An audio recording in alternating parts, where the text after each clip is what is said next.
नमस्कार विद्यार्थी मित्र, मी प्राध्यापिका चव्हाण लता अंकुशराव, कृष्णा महाविद्यालय रेठरे.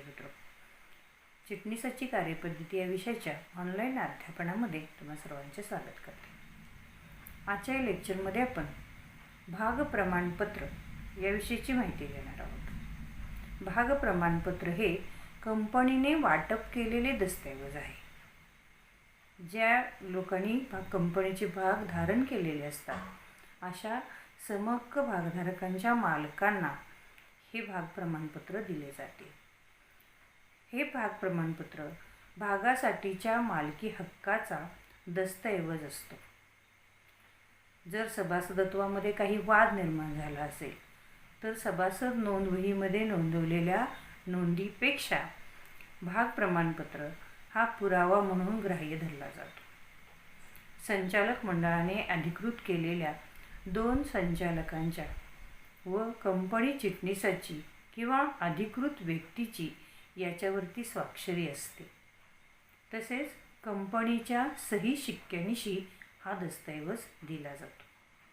कंपनी भाग प्रमाणपत्र सर्व सभासदांना किंवा ज्यांना भाग हस्तांतर केलेला आहे अशा हस्तांतर स्वीकृत्यांना हे भाग प्रमाणपत्र दिले जाते. तसेच ते अंशतः रक्कम भरलेल्या किंवा पूर्णतः रक्कम भरलेल्या अशा दोन्ही प्रकारच्या भागांसाठी भाग प्रमाणपत्र दिले जाते. आता आपण या भाग प्रमाणपत्रामध्ये समाविष्ट असणाऱ्या बाबींचा अभ्यास करू. त्याच्यामध्ये वेगवेगळ्या बाबींचा समावेश असतो. त्याच्यामध्ये पहिला मुद्दा सांगता येईल कंपनीचे नाव, त्याच्यानंतर CIN नंबर, नोंदणीकृत कार्यालयाचा पत्ता. म्हणजे याच्यामध्ये कंपनीचं नाव दिलेलं असतं, कंपनीचा CIN नंबर जो आपल्याला नोंदणी अधिकाऱ्याकडून मिळतो तो CIN नंबर दिलेला असतो. त्याचबरोबर कंपनीच्या नोंदणीकृत कार्यालयाचा पत्ताही त्याच्यामध्ये दिलेला असतो. त्याच्यानंतर दुसरा मुद्दा आहे सभासद नोंद क्रमांक. सभासदाची नोंद कोणत्या क्रमांकावर झालेली आहे त्याचा नोंदणी क्रमांक हा त्याच्यामध्ये दिलेला असतो. त्यानंतरचा भाग सांगता येईल भाग प्रमाणपत्राचा क्रमांक. प्रत्येक भाग प्रमाणपत्रावरती एक विशिष्ट क्रमांक असतो. मग कोणत्या सभासदाला कोणतं भाग प्रमाणपत्र दिलेलं आहे त्या भाग प्रमाणपत्रावरती त्या भाग प्रमाणपत्राचा क्रमांक दिलेला असतो. त्यानंतर सभासदाचे नाव, ज्या व्यक्तीनं हे भाग धारण केलेले आहे त्या व्यक्तीचं नाव हे भाग प्रमाणपत्रावरती नोंदवलेलं असतं. त्याचबरोबर भागांचे स्वरूप, भागांची संख्या, भागांचे विच्छेदक क्रमांक. त्याच्यामध्ये भागांचे स्वरूप कुठल्या प्रकारचे भाग आहेत, त्याच्यानंतर भागांची संख्या किती आहे, त्यानंतर त्याचा विच्छेदक क्रमांक किती आहे याचीही नोंद भाग प्रमाणपत्रावरती केलेली असते. त्याच्यानंतर भागांवर भरलेले शुल्क, आत्तापर्यंत भागधारकाने त्या भागांची किती रक्कम जमा केलेली आहे, त्या भागावर आत्तापर्यंत किती रक्कम जमा झाली त्याला भरलेलं शुल्क असं म्हणतात, याचीही नोंद या भाग प्रमाणपत्रावरती असते. त्याच्यानंतर कंपनीचा शिक्का आणि 2 संचालक किंवा चिटणीसाची सही स्वाक्षरी ही भाग प्रमाणपत्रावरती दिलेली असते. आता आपण कोणकोणत्या बाबी अभ्यासल्या की त्याच्यामध्ये कंपनीचं नाव, पत्ता असतो, CIN नंबर असतो, त्याच्यानंतर नोंदणीकृत कार्यालयाचा पत्ता असतो, भागधारकाचे नाव असते, त्याच्यानंतर भाग प्रमाणपत्रावरती भरलेली रक्कम असते, सभासदाचे नाव असते, भाग प्रमाणपत्राचा क्रमांक असतो इत्यादी. त्याच्यानंतर कंपनीच्या 2 संचालकांच्या चिटणीसाची सही असते. अशा प्रकारे या वेगवेगळ्या बाबींचा समावेश हा या भाग प्रमाणपत्रामध्ये केला जातो. आता याच्यानंतर आपण पुढे पाहणार आहोत की भाग प्रमाणपत्र वाटपाचा कालावधी. कशा पद्धतीनं भाग प्रमाणपत्राचं वाटप केलं जातं, त्याचा कालावधी काय ठरलेला आहे.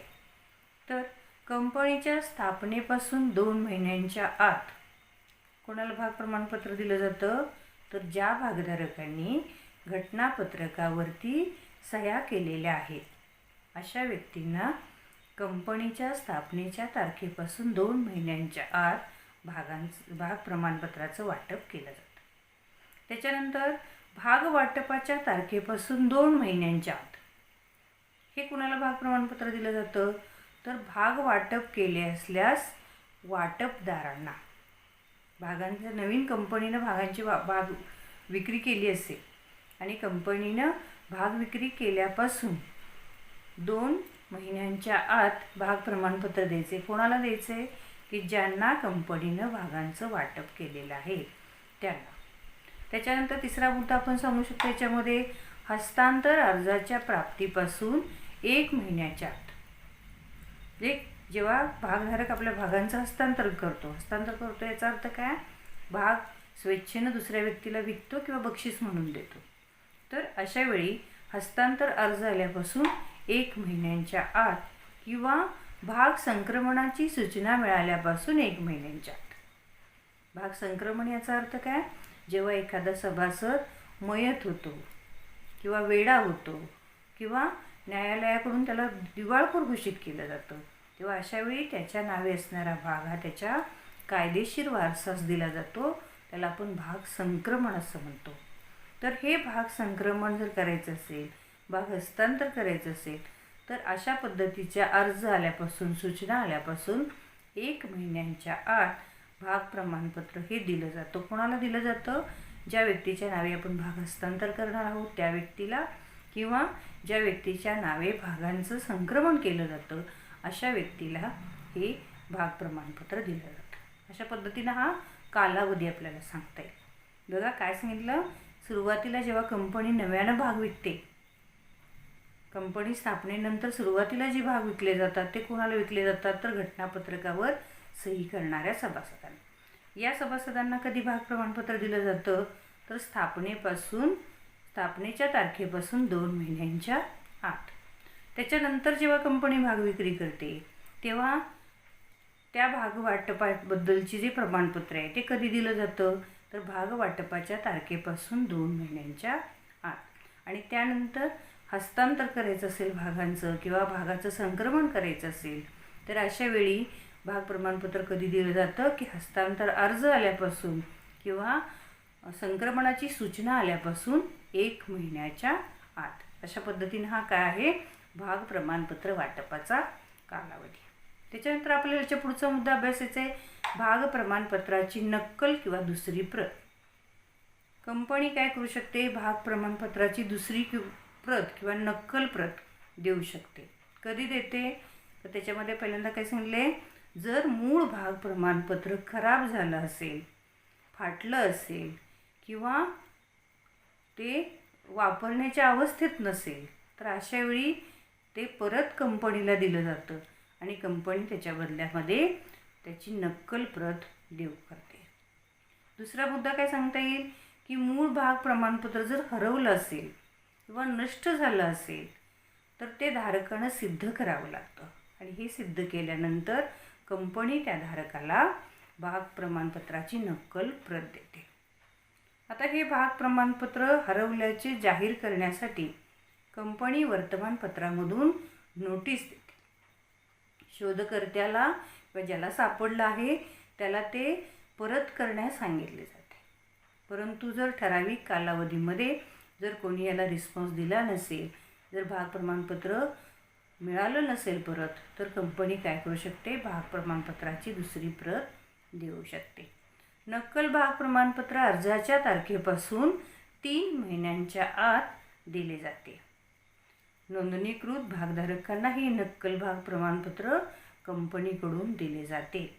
तर हे नक्कल भाग प्रमाणपत्र आहे हे त्याच्यावरती ठळकपणे नोंदवावे लागते. अशा पद्धतीनं कंपनी काय करू शकते की भाग प्रमाणपत्र धारकांना जर भाग प्रमाणपत्र खराब झालं असेल, फाटलं असेल किंवा ते हरवलं असेल तर ते सिद्ध झाल्यानंतर त्यांना भाग प्रमाणपत्राची दुसरी प्रत किंवा नक्कल प्रत देऊ शकते. भाग प्रमाणपत्राच्या बाबतीमध्ये आपण काय काय अभ्यासलं की भाग प्रमाणपत्र म्हणजे काय, ते कोणाला दिलं जातं, कशासाठी दिलं जातं, त्याच्यानंतर या भाग प्रमाणपत्रामध्ये कोणकोणत्या बाबी समाविष्ट असतात आणि त्यानंतर भाग प्रमाणपत्र देण्याचा कालावधी कसा असतो आणि पुढचा भाग काय अभ्यासला की भाग प्रमाणपत्राची नक्कल प्रत कंपनी कधी आणि कशा प्रकारे देऊ करते. आता याच्यानंतरचा पुढचा भाग आपण अभ्यासणार आहोत भाग हस्तांतर. तर भाग हस्तांतरणामध्ये भाग हस्तांतर म्हणजे काय, तर जेव्हा भागधारक स्वेच्छेने आपले भाग दुसऱ्या व्यक्तीला देऊ करतो तेव्हा त्याला भागांचे हस्तांतरण असे म्हणतात. हे हस्तांतरण कशासाठी केलं जातं तर एकतर पैशासाठी केलं जातं किंवा भेट म्हणून एखाद्या व्यक्तीला हे भाग हस्तांतरित केले जाऊ शकतात. तर सार्वजनिक कंपनीच्या भागांचे मुक्तपणे हस्तांतरण करता येते. सार्वजनिक कंपनी म्हणजे काय तर जी कंपनी माहितीपत्रक प्रसिद्ध करून सगळ्या जनतेला भाग खरेदीचं आवाहन करून भागांची विक्री करते आणि सार्वजनिकरित्या भांडवल उभारते तिला आपण सार्वजनिक कंपनी म्हणतो. मग या सार्वजनिक कंपनीचे भाग हे मुक्तपणे हस्तांतर करता येऊ शकतात. तर खाजगी कंपनीच्या बाबतीमध्ये मात्र हस्तांतरणावरती थोडेफार निर्बंध येतात, काही बंधनं येतात. मग सार्वजनिक कंपनीच्या भागधारकांना जेव्हा भागांचं हस्तांतर करायचं असतं तेव्हा ते काय करू शकतात कंपनीकडे हस्तांतरणासाठीचा अर्ज देऊ करतात. त्यासोबत भाग प्रमाणपत्र हस्तांतर शुल्क जमा करावे लागते. भागधारक भागांचे हस्तांतरण करतो त्यास हस्तांतरक असं म्हणतात. आणि ज्याच्या नावे हे हस्तांतर केलं जातं त्या व्यक्तीला हस्तांतरिती असे म्हणतात. सभासद त्याच्याकडे असलेल्या भागांचे अंशतः किंवा पूर्णतः हस्तांतर करू शकतो. याचा अर्थ काय तर एखाद्या व्यक्तीकडे जर 100 भाग असतील तर ती व्यक्ती त्या 100च्या 100 भागांचे हस्तांतरण करू शकते. त्याला पूर्णतः हस्तांतरण असं म्हणतात. तर किंवा 100 भागांपैकी जेव्हा एखादी व्यक्ती 50 भागांचंच हस्तांतरण करते तेव्हा त्याला अंशतः हस्तांतरण असं म्हणतात. तर अशा पद्धतीनं व्यक्ती काय करू शकते त्याच्या भागांचं पूर्णतः किंवा अंशतः हस्तांतरण करू शकते. आता डिपॉझिटरी पद्धती म्हणजे काय तर भागांची संगणकावरती नोंद इलेक्ट्रॉनिक्स पद्धतीने नोंद केली जाते. त्यांना आपण डिपॉझिटरी भाग असं म्हणतो. मग डिपॉझिटरी पद्धतीनं भागांचं हस्तांतरण करायचं असेल तर त्या भागांची देय रक्कम मिळाल्यानंतर आपोआप ते भाग संगणकामार्फत दुसऱ्या व्यक्तीच्या नावावरती ट्रान्स्फर केले जातात. भाग दाखला हस्तांतरणासाठी प्रत्यक्ष मुद्रांक शुल्क भरावे लागते, परंतु डीमॅट स्वरूपातील भागांच्या हस्तांतरणासाठी कोणत्याही प्रकारचे मुद्रांक शुल्क भरावे लागत नाही. फक्त संगणकावरती नोंदी बदल करून रक्कम मिळाल्यानंतर काय करायचे की हस्तांतरकाच्या नावे असणारे भाग हस्तांतरितीच्या नावे ट्रान्स्फर करायचे असतात. त्याच्यासाठी कोणतेही मुद्रांक शुल्क भरण्याची आवश्यकता नसते. त्याच्यानंतरचा पुढचा मुद्दा आपल्याला सांगता येईल की भाग हस्तांतरण नाकारणे. भाग हस्तांतरण नाकारण्याचा अधिकार हा कंपनीच्या संचालक मंडळाला असतो. हस्तांतरणाचा अर्ज मिळाल्यापासून 30 दिवसांच्या आत संचालक मंडळ भाग हस्तांतरण नाकारल्याची सूचना कारणासह भागधारकांना पाठवते. आता कोणकोणत्या परिस्थितीमध्ये हे हस्तांतरण कंपनी नाकारू शकते किंवा संचालक मंडळ नाकारू शकते जर भागधारकांकडून हस्तांतरणासंबंधीच्या नियमावलीतील तरतुदींचे पालन झालं नसेल तर संचालक मंडळ हे हस्तांतरण नाकारू शकतात.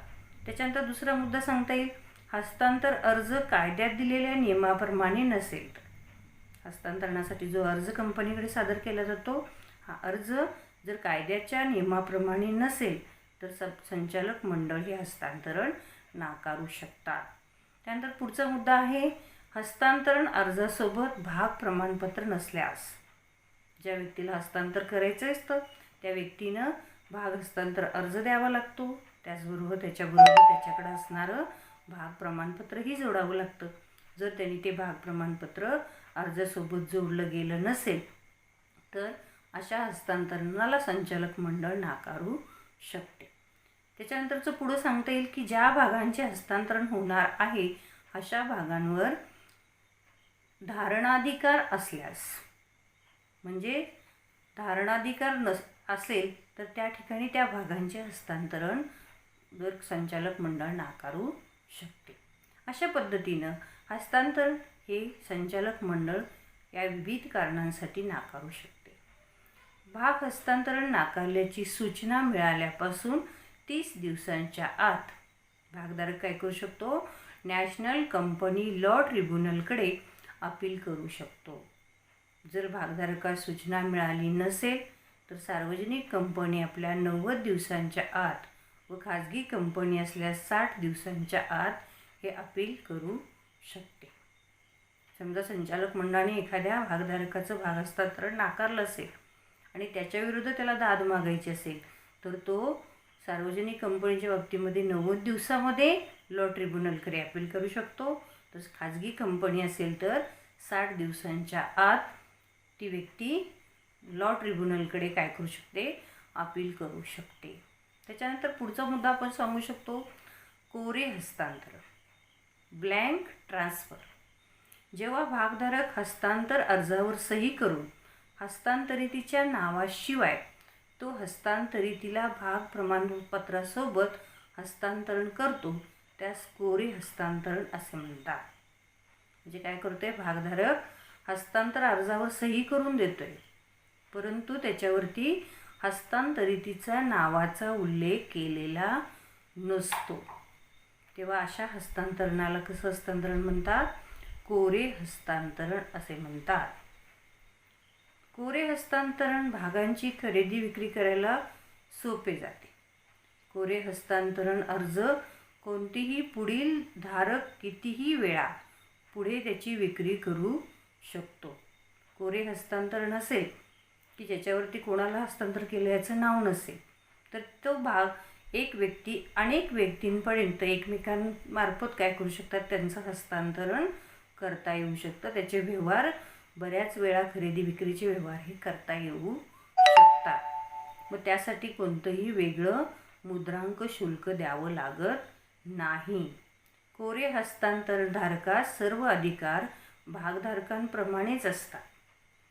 समजा कोरे हस्तांतरण करून ज्या व्यक्तीला तो भाग मिळालेला आहे त्या व्यक्तीला इतर भागधारकांच्या सारखे सर्व अधिकार हे प्राप्त झालेले असतात. त्याच्यानंतरच पुढचा याच्यामधील एक मुद्दा सांगता येईल, बनावट हस्तांतरण. तर बनावट हस्तांतरणाच्या बाबतीत काय सांगता येईल, तर बनावट हस्तांतरण म्हणजे जेव्हा हस्तांतरणकर्त्याची स्वाक्षरी ही बनावट असते तेव्हा कंपनी अशा हस्तांतरणाची नोंदणी करू शकत नाही. म्हणजे हस्तांतर अर्ज केलेला आहे कंपनीकडे, हस्तांतरणावरती सही पण केलेली आहे परंतु ही सही कशी आहे, बनावट आहे किंवा चुकीची आहे. तर अशा वेळी हे हस्तांतरण कसलं हस्तांतरण समजलं जातं, बनावट हस्तांतरण समजलं जातं आणि हे हस्तांतरणाची नोंद कंपनी करू शकत नाही कारण हे चुकीचं हस्तांतरण होऊ शकतं. एखाद्याला फसवणूक करण्याच्या उद्देशानं केलं जाणारं हस्तांतरण होऊ शकतं, म्हणून याला आपण बनावट हस्तांतरण असं म्हणू शकतो. तर अशा पद्धतीनं आपण हस्तांतरणाच्या बाबतीमध्ये हस्तांतरण म्हणजे काय केलं जातं, सभासद आपले भाग दुसऱ्या व्यक्तीला विकू शकतो किंवा भेट म्हणून देऊ शकतो. त्याचबरोबर हे कोणाकडून केलं जातं, तर हस्तांतरकाकडून हस्तांतरितीस केलं जातं. त्यानंतर कोणती कंपनी मुक्तपणे हस्तांतर करू शकते, तर सार्वजनिक कंपनी तिच्या भागांचं मुक्तपणे हस्तांतरण करू शकते. तर खाजगी कंपनीच्या बाबतीमध्ये मात्र काही हस्तांतरणावरती मर्यादा आल्याच्या आपण पाहतो. हस्तांतरण नाकारण्याच्या पद्धतीमध्ये हस्तांतरण जर नियमावलीतील तरतुदीनुसार होत नसेल, अर्ज केलेला असेल आणि त्याच्याबरोबर प्रमाणपत्र जोडलं गेलं नसेल, त्याचबरोबर दिलेल्या नियमानुसार हस्तांतर अर्ज कायद्यानुसार भरला गेला नसेल, त्याच्यानंतर हस्तांतर जर धारणाधिकार असतील भागांवरती तर असं हस्तांतरण कंपनीचे संचालक मंडळ नाकारू शकते. त्याचबरोबर कोरे हस्तांतरण असेल, हस्तांतर अर्जावरती सही केलेली आहे, हस्तांतर अर्ज दिलेला आहे परंतु त्या हस्तांतर अर्जावरती हस्तांतरितीचं नाव टाकलेलं नाही की कोणाच्या नावे त्यांना हस्तांतर करायचं आहे याचा कोणताही उल्लेख जर तिथं केला नसेल तर त्याला आपण कोरे हस्तांतरण म्हणू शकतो. कोरे हस्तांतरणाचा फायदा काय सांगता येईल, कोरे हस्तांतरणामुळे त्या प्रतिभूतींचे किंवा त्या भागांचे अनेक वेळा खरेदी विक्रीचे व्यवहार होऊ शकतात आणि प्रत्येक खरेदी विक्रीच्या व्यवहाराच्या वेळी मुद्रांक शुल्क भरण्याची आवश्यकता नसते, म्हणून त्यास कोरे हस्तांतरण असं म्हणतो. आणि त्यानंतरचा मुद्दा काय अभ्यासला आपण, बनावट हस्तांतरण, की ज्याच्यामध्ये हस्तांतरण अर्ज केला जातो, परंतु त्या हस्तांतर अर्जावरती हस्तांतरणकर्त्याची स्वाक्षरी ही बनावट असते आणि अशा हस्तांतरणाची नोंद कंपनी तिच्या नोंदवहीमध्ये करू शकत नाही. असं जे हस्तांतरण केलं जातं त्याला आपण बनावट हस्तांतरण असं म्हणतो. अशा पद्धतीनं आज आपण या ठिकाणी 2 मुद्दे अभ्यासले. भाग प्रमाणपत्र, प्रमाणपत्रामधील समाविष्ट बाबी कोणत्या, प्रमाणपत्राचं वाटप कोणकोणत्या पद्धतीनं केलं जातं, त्याच्यानंतर प्रमाणपत्राची नक्कल प्रत कधी दिली जाते आणि यानंतर हस्तांतरणाच्या पद्धती, हस्तांतरणाचा नकार, कोरे हस्तांतरण आणि बनावट हस्तांतरण. ठीक आहे, या ठिकाणी आज आपण इथेच थांबूया. धन्यवाद.